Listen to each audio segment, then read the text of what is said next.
Ako si Maria at ito ang aking kwento.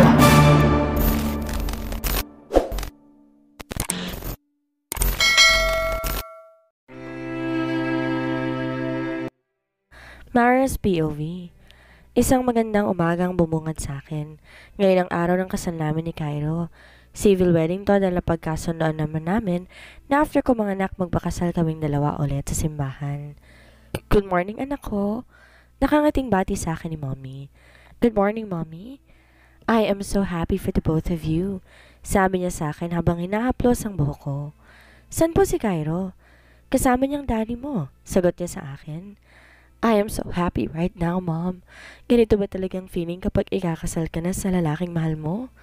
Masayang tanong ko sa kanya. Masaya akong makita na nakangiti ka anak ko. Kayong dalawa ni Cairo ay ang mga anak ko. At masaya ako dahil kahit na ganito, kahit mali sa mata ng ibang tao ay masaya ako para sa'yo. Masaya ako dahil si Cairo ang pinili mo. Ako nagpalaki sa kanya kaya alam ko magiging mabuting asawa at ama siya sa pamilya ninyo.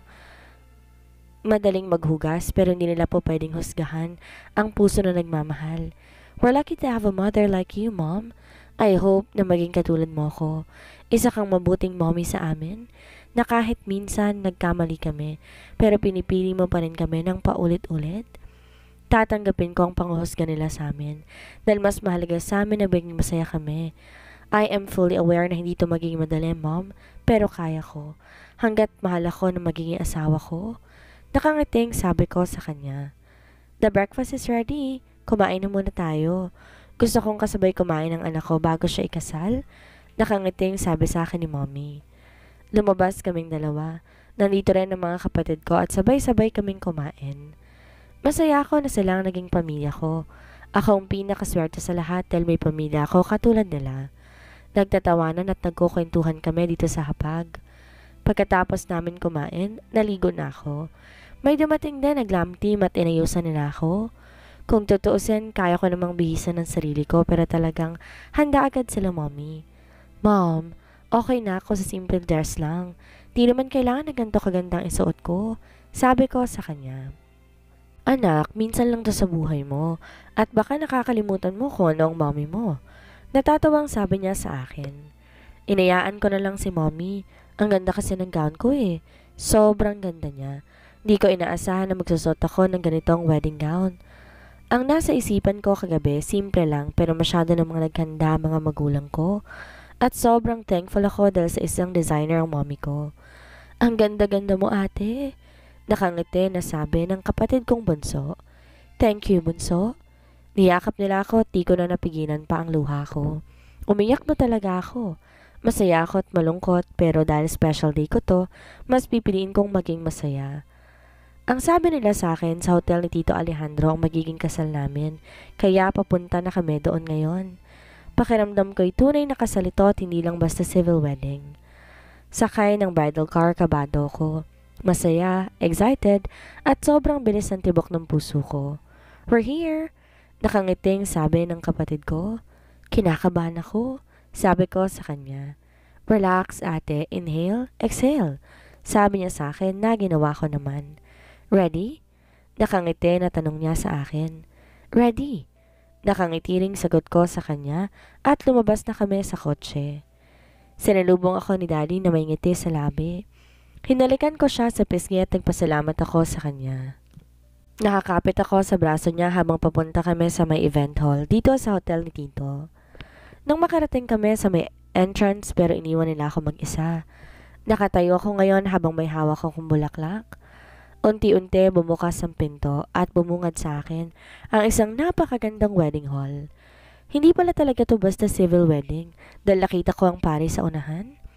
Nakatayo si Cairo at nakangiti sa akin na halatang hinihintay niya ako. Sobrang gwapo niya ngayon.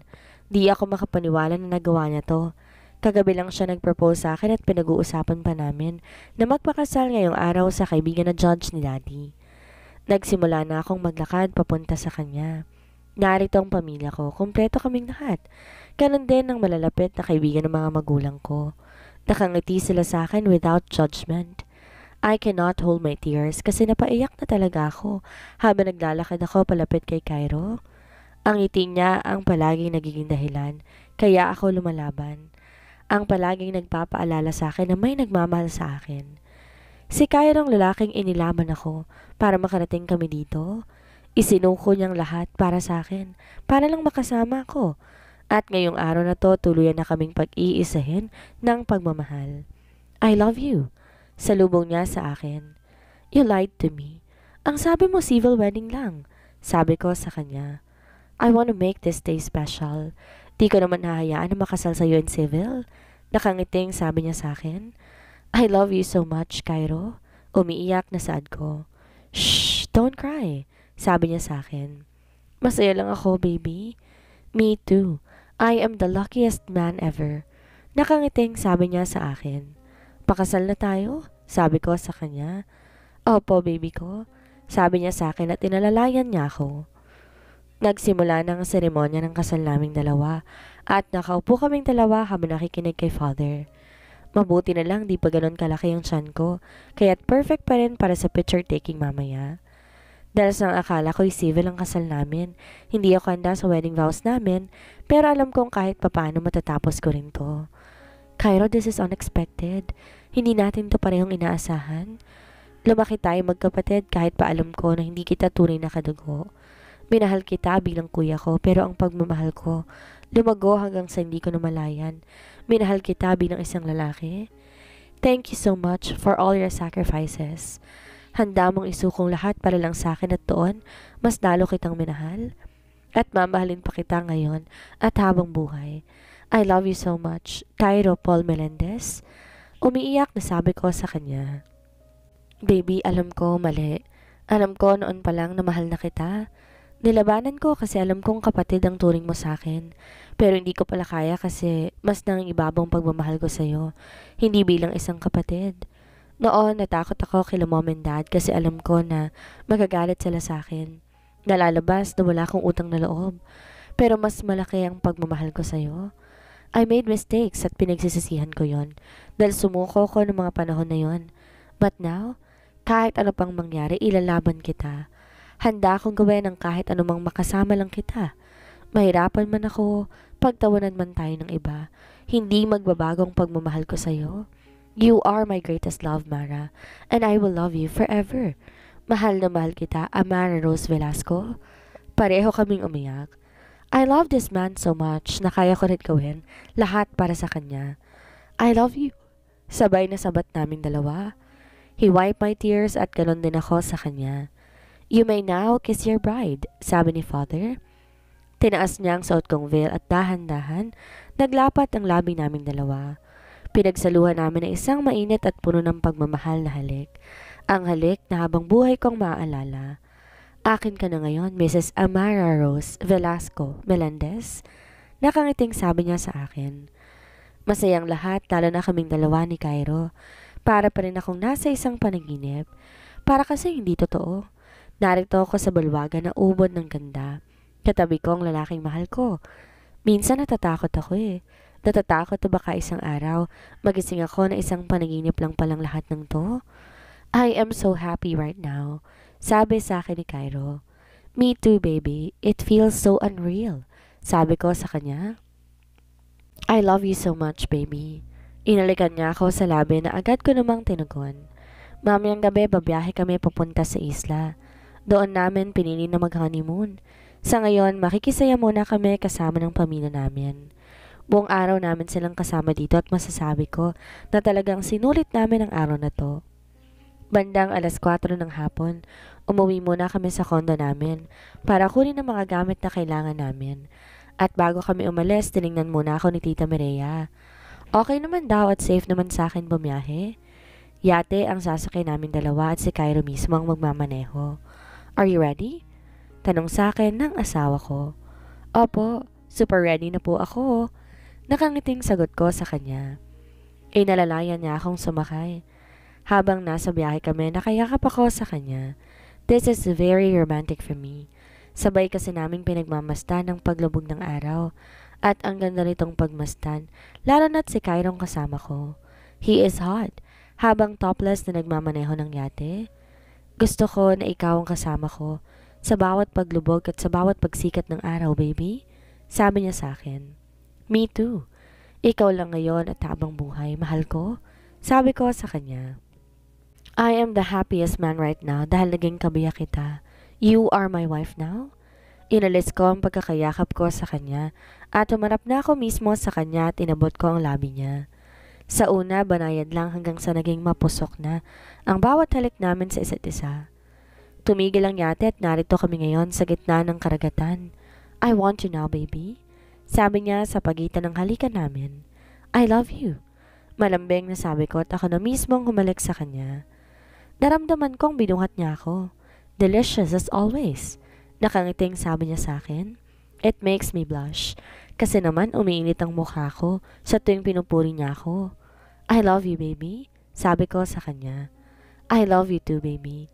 Can I move now? Tanong niya sa akin. Tumango ako bilang sagot. Nagpahinga lang siya ng 5 minuto pagkatapos ay inangkin niya na ulit ako. Ilang ulit niya akong inangkin dito sa yate at saksi ang mga bituin at buwan sa pag-isa ng mga katawan naming dalawa. Pinagsaluhan ang init ng aming pagmamahal. Nagising ako na nasa isang silid na ako. Masakit ang katawan ko lalo ng gitnang bahagi ng katawan ko. Pinilit kong bumangon para hanapin ang asawa ko. Paglabas ko sa bahay, nakangiti, naglalakad papalapit sa akin si Cairo na may dalang mga buko. Nasa isla na pala kaming dalawa. Siguro binuhat na lang niya ako nung nakakarating na kaming dalawa. Magtatagal kami dito ng 3 araw at masasabi ko na masaya kaming dalawa. He claimed me everywhere he wants. Kung saan niya maisip na angkinin ako ay yun ang ginagawa niya. Ako naman game na game sa lahat ng gusto ng asawa ko. I want to make this honeymoon extra special and unforgettable for the both of us. Para balang araw maalala ko kung gaano namin kamahal ang isa't isa. Baby, kailangan natin bumalik. Sabi niya sa akin dahil tapos na ang 3 araw ng honeymoon namin. Okay, baby. Saad ko sa kanya. Makulimlim ang langit na para bang uulan kaya naman mas pinili na lang naming umalis na. Malamig ang ihip ng hangin kaya naman nakayakap ako sa asawa ko. Habang nasa biyahe nga kami napapansin ko lumalaki ang alon at nakakaramdam na ako ng takot. Baby, bakit parang lumalaki ng alon? Sabi ko sa kanya. Sa loob ka na lang muna, baby. Doon ka muna sa room natin. Relax ka lang dahil okay lang lahat. Malapit na rin tayo. 30 minutes na lang makakarating na tayo sa Manila. Sabi niya sa akin. Ayoko doon. Dito lang ako sa tabi mo. Ayoko doon. Dito lang ako. Sasamahan kita. Sabi ko sa kanya. Okay, baby. Sagot niya sa akin. Nakakapit ako sa braso niya pero nagulat kami dahil bigla na lang may malaking alon ang humampas sa yate at biglang bumuhos ang malakas na ulan. Cairo! Umiiyak na tawag ko sa kanya. Baby, pasok ka sa loob, sabi niya sa akin. No, hindi ako papasok nang di kita kasama. Cairo's POV. Nagising ako at di ko maigalaw ang katawan ko. Puting kisame ang nakikita ko ngayon. Malabong lahat kaya naman pumikit muna ako at muling binuksan ang mga mata ko at naging malinaw na ang paligid. Anak? Narinig ko ang boses ni Mommy. Mom! Tawag ko sa kanya at nakita ko na siya ngayon. Thank God you're awake. Salamat sa Panginoon. Nakikita kong bumuhos ang masaganang luha ni Mommy. Mom, si Mara po nasaan? Nasaan po ang asawa ko? Tanong ko sa kanya. Anak, intayin muna natin si Doc. I-check ka muna niya. Mom, where is my wife? Please, I need to know. Nasaan po ba siya? I feel it and I know that there is something wrong. Anak, listen to me. Your wife, si Mara. Umiiyak na siya ngayon. Mom, please, what happened? Where is my wife? Mom, please tell me. Tell me what happened. Umiiyak na ako ngayon. Your wife is gone. She's missing at sa tingin namin wala na siya. Sagot niya sa akin. At para tong bomba sa pandinig ko. No, Mom, that's not true. Buhay pa siya. Buhay pa ang asawa ko. Buhay pa siya. My wife is alive. Mali kayo. Mali kayong lahat. Sigaw ko. Anak, please calm down. How can I calm down, Mom? Nawawala ang asawa ko tapos ako nandito sa ospital. Walang ginagawa para mahanap siya. Wala akong kwenta. Anak, we're doing our best para hanapin ang asawa mo. Sa tingin mo ba pababayaan lang namin ang anak namin? Lahat tayo nasasaktan pero kailangan mong magpagaling. Kailangan mo munang gumaling dahil mahina ka pa. 3 buwan kang comatose. Kaya sa tingin mo kaya mo nang bumangon dito at hanapin ang asawa mo? Umiiyak na sabi sa akin ni Mommy. She is right. Wala akong magagawa.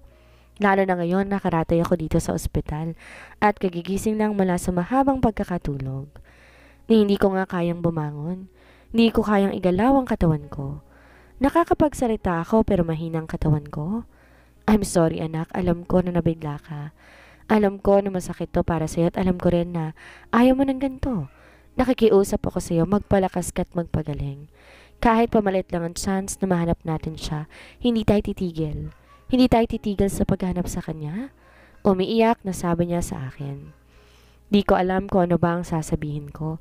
Dalang tayong alam ko lang nasasaktan ako. Nasasaktan ako ngayon. Masakit ang puso kong malaman na nawawalang asawa ko at hindi ko alam kung buhay pa ba siya. Ayoko isipin na wala na siya eh. This is all my fault. Kasalanan ko lahat ng to. Hindi ko man lang siya niligtas. Sana ako na lang. Sana ako na lang nawala, Mom. Sana ako na lang. Ako na lang sana. Umiiyak na sigaw ko. Cairo, calm down. Please, calm down. Sabi sa akin ni Daddy. Dad, I'm sorry. I'm sorry kung hindi ko nauwi ng ligtas ang anak ninyo. I am so sorry. Sabi ko sa kanya. Aksidente ang nangyari at hindi mo ito kagustuhan. For now, just take a rest. Kailangan mong magpahinga. Mahinahon na sabi sa akin ni Daddy. Mom, Dad, I want to be alone. Sabi ko sa kanya. Okay, pero hayaan mo muna si Doc na i-check ka ha? Sabi sa akin ni Mommy. Hinayaan ko naman ang doktor na tingnan ang lagay ko. Wala akong maintindihan sa mga sinasabi niya.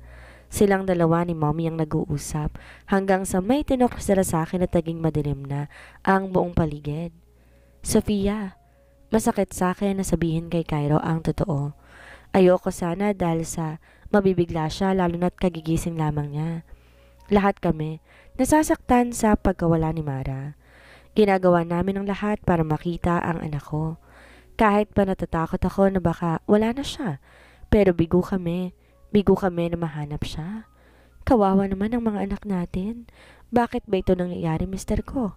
Pero magpakatatag tayo. Kailangan tayo ni Cairo. Kailangan niya tayo lalo na ngayon. Nagising na siya. Masakit at mahirap man to pero higit na kailangan niya tayo ngayon. Kakayanin natin, misis ko. Sabi niya sa akin. Tama ka. Kaya natin to.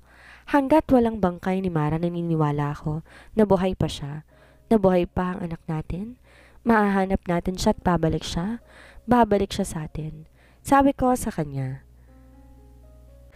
Babalik siya. Alam ko na babalik siya, ba't babalik ang anak natin? Sabi sa akin ni Allen. Niyakap niya ako habang nakatingin kami sa anak namin na natutulog. Tinurukan siya ng pampatulog dahil sumisigaw siya. Under monitoring siya lalo na't hindi kayang igalaw ang katawan niya. Alam namin na sa susunod ng mga araw ay makakagalaw na siya kahit ng paunti-unti. Mas mabuti na ang ganito dahil mahalaga ang buhay niya. Hindi na walang alaala niya at nagpapasalamat ako sa Panginoon dahil gising na siya. Nagpapalitan kami sa pagbabantay kay Cairo. Minsan ay ang mga pinsan niya galing sa Batangas ang nagbabantay sa kanya. Nagpapasalamat ako sa tulong nila sa amin. Naramdaman ko ang pag-aalala at ang pagmamahal nila sa kanya. Kahit pa saglit lang nila tong nakilala. Lumipas sa mga araw at laging nakatulala si Cairo. Tahimik lamang siya at nagsasalita kapag kinakausap siya o kapag tinatanong lang siya. Pero kapag hindi siya kinakausap, hindi mo talaga siya maririnig na magsalita. Ngayong araw uuwi na kami sa bahay. Doon na siya magpapagaling sa bahay. Magkakaroon din siya ng therapy sessions para makalakad na siya. Napinsala kasi ang paa niya kaya't kailangan niya to.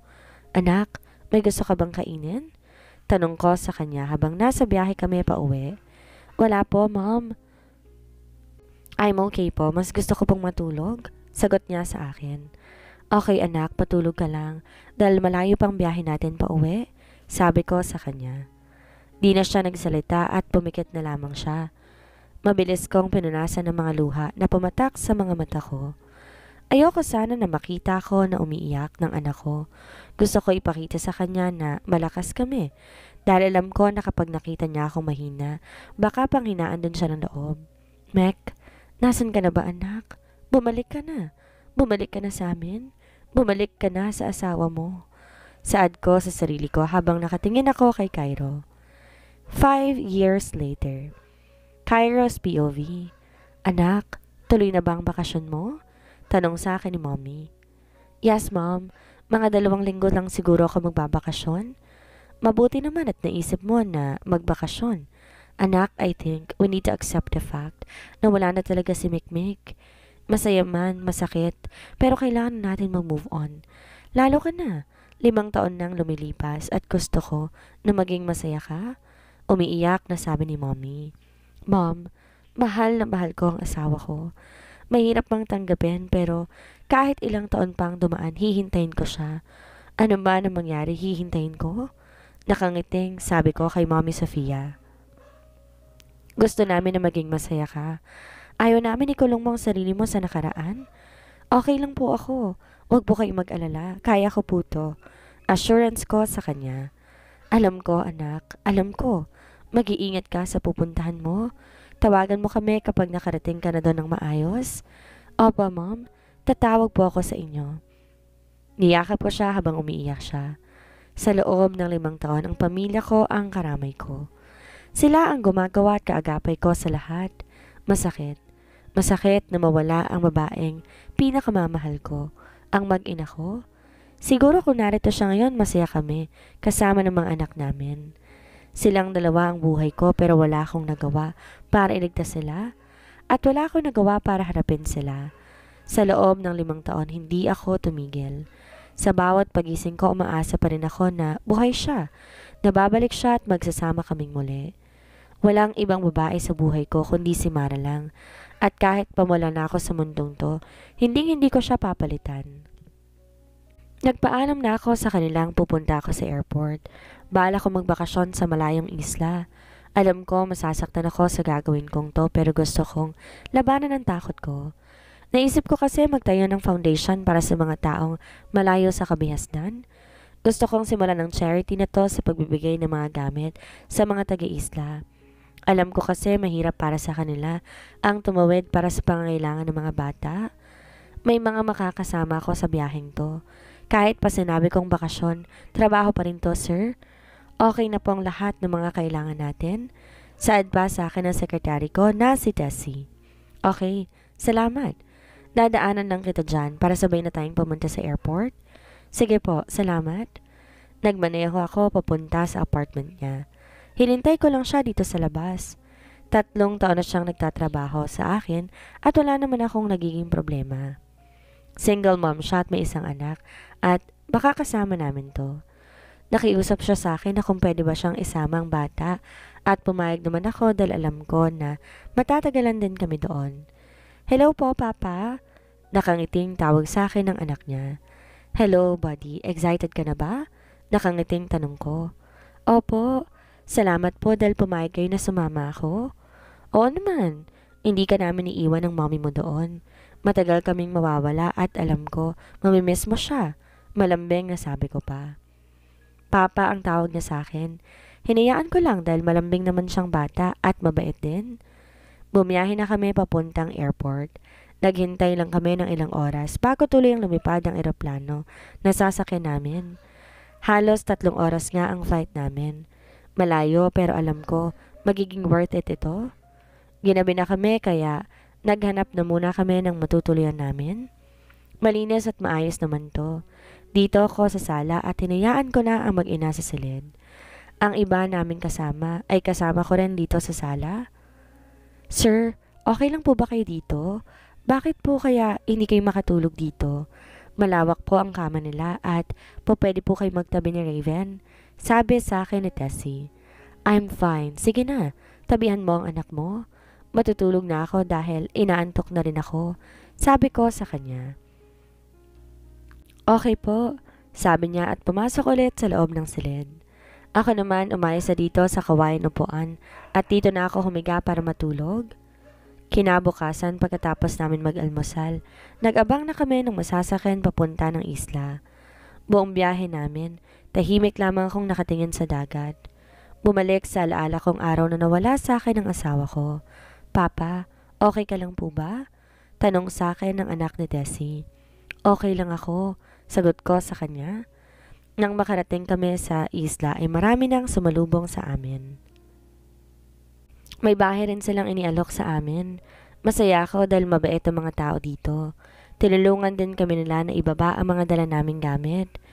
Habang nagbubuhat ako may bumangga sa aking bata. Sorry po, sabi niya sa akin. Okay lang, nakangiting sabi ko sa kanya. Pasensya na po kayo sir, nagmamadali lang po ako dahil nahanap na po ako ni inay. Sige na, umuwi ka na, ingat ka. Nakangiting sabi ko. Salamat po. Saadya at pabilis tumakbo sa 500. Napangiti ako dahil ang gwapong bata at magalang din siya. Sir, okay lang po ba kayo? Tanong sa akin ni Tessie. Okay lang ako, sige na. Asikasuhin mo na lang ang anak mo. Ako nang bahala sa mga to. Sabi ko sa kanya at sinimulan kong ligpitin ng mga nahulog na dilata. Buong maghapon di ko na ulit nakita ang gwapong bata. Kanina ko pa siya hinahanap dahil bibigyan ko sana ng chocolates pero hindi ko siya nakita. Hapon na at papalubog ng araw, kaya naman naglakad-lakad ako para magpahangin. Hanggang nakarating ako sa bandang dulo ng isla. Sir, narinig kong tawag sa akin ng gwapong bata. Hi kiddo, saan ang bahay mo? Tanong ko sa kanya. Sorry po pero hindi ko pwedeng sabihin sa'yo, lalo na po stranger ka. Ang sabi po ng inay ko, wag ako makikipag-usap sa strangers. Tama ang mama mo. Kailangan mo siyang sundin dahil yun ang makakabuti sa'yo. Nakangiting sabi ko sa kanya. Creston, nasan ka? Napalingon ako sa pinanggalingan ng boses at di ako makapaniwala sa nakikita ng mga mata ko. Sino kaya ang batang nakausap ni Cairo at sinong taong nakita niya na kinagulat niya? Yan ang ating aalamin sa susunod nating kabanata.